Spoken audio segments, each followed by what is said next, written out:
Absalon White Jr. is a local comic book author who has developed his own comic book company that features black superheroes. It's a labor of love and an effort to allow black kids to see themselves in the pages of comic books. For more, we welcome Absalon White Jr. to Arizona Horizon. Good to have you here. Thanks for joining us. Thank you for having me. Well, congratulations on your success. Creator of comics with black superheroes, what got you started in this? Well, a bit of both of my parents got me started. I started when I was 14, about 7-8 years ago. My dad got me into the love of comic books. My mom got me into the love of writing, and so I combined the two.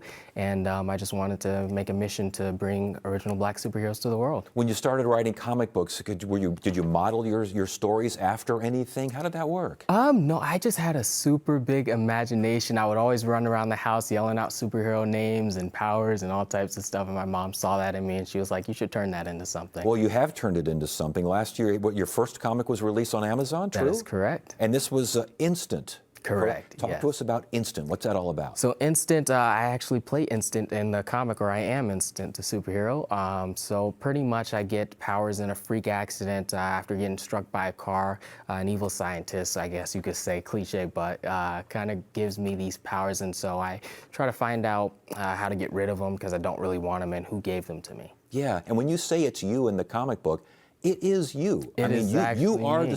What made you make that decision?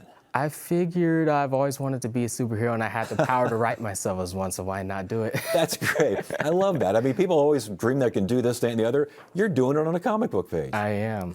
Now, you're doing the writing. Who's doing the illustrating? The illustration is done by a man named AJ Cerezo in the Philippines. I met him through Instagram. Wow, so you met through Instagram and said, "Here's my story." He says, "Here's what I can do with it," and he did it, huh?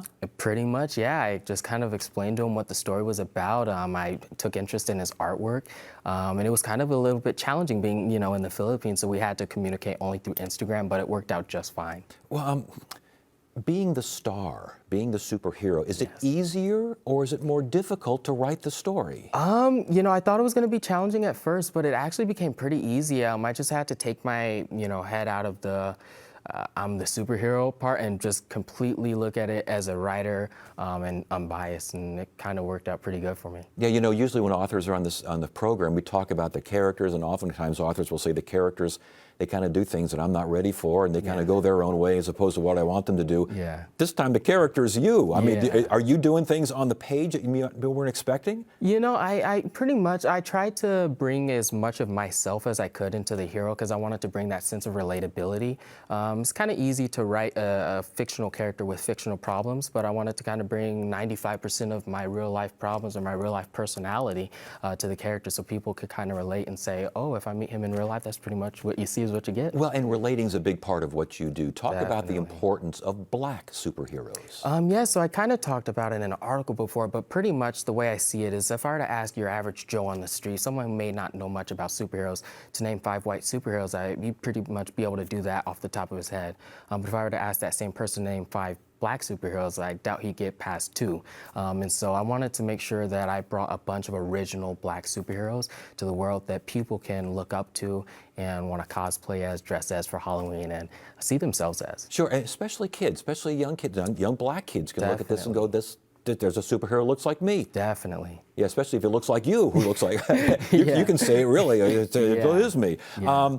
And again, this is not just for black readers and black kids. It's not, no, I don't discriminate against anyone, any race, religion, gender, sexual orientation, or anything like that. Anyone is open and welcome to love my characters, see themselves as my characters, and relate to them in any way possible. Now that's Instant. That was your book on Amazon, your comic book. Now you've started a comic book company as well. What's that all about? So yes, the company is called Verendis Comics. I just wanted to make sure that I retained ownership of all of my work and that I was seeing everything through the way that I wanted to, so that my work can get pushed out to the world in the way I want it to. And so I came up with Verendis to do that and help push my comic books further. How difficult was that process? It was a little challenging at first, but getting to learn the ins and outs of it, it became easier over time. Yeah. Now, when you do a comic book company, are you doing all the comics, or are you bringing people in? How's that work? So I'm doing all the comic books, myself, and then of course there's an illustrator who will do the artwork. But as far as storytelling and creating characters and things like that,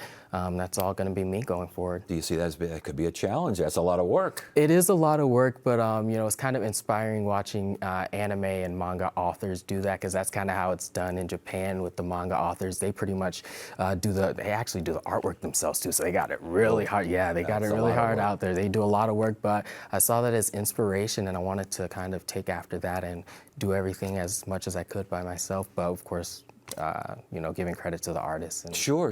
Hollywood, TV, anyone starting to nose around a little bit? Not yet, but I definitely have plans for that in the future. I really want to play myself in a live action movie, animated. So, I know one day that is going to happen, but I'm just waiting for that time and opportunity. Some of us were kids a long time ago, and we remember our comic books. Yeah. And how have they changed much over the years, just in terms of how they're presented? Yeah, but pretty much. I think that the core of those superheroes stay the same, but you got different revamps and retellings of the stories just to stay up to date with the modern times and modern age. Yeah, but it's still a panel, and it's still action in the panel, and Yeah. it's basically a storyboard, isn't it? Definitely. Still a storyboard, action in the panel, 22 pages usually per issue.